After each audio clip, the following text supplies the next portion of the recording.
et bienvenue dans la Minute Techno-Alimentaire. Aujourd'hui, une question de beurrerie. À quoi sert la maturation physique des crèmes? Alors la maturation physique, elle a deux objectifs. Elle a d'une part de régler les parts de matière grasse solide et les parts de matière grasse liquide dans la crème pour avoir le bon pourcentage au moment du barattage, ce qui joue sur les rendements et sur la texture du beurre. Mais elle a aussi, on l'oublie trop souvent, l'objectif de régler la taille des cristaux de matière grasse solide qui sont obtenus.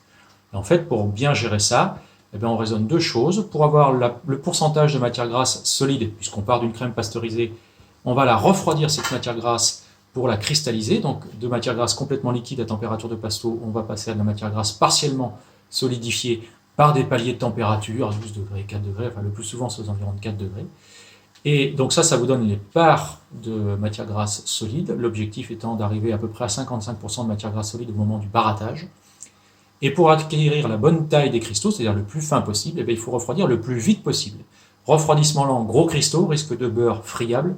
Refroidissement rapide, petits cristaux, beurre un peu plus fluide. Donc pour résumer, la maturation physique, c'est arriver à peu près à 55% de matière grasse solide pour 45% de matière grasse liquide. C'est aussi arriver à des tailles de cristaux suffisamment fines pour que le beurre reste fluide et donc tartinable à froid.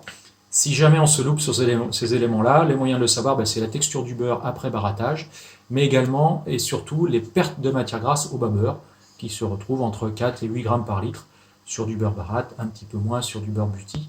Donc en fonction des process, ça peut varier. Mais si jamais il y a un peu plus de pertes au bas beurre que prévu, ça peut venir d'une erreur de maturation physique des crèmes.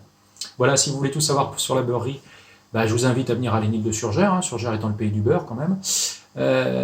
En attendant, vous pouvez aller visiter le site de l'école enilia-ensmic.fr. Quant à moi, je vous dis à bientôt dans une minute techno alimentaire.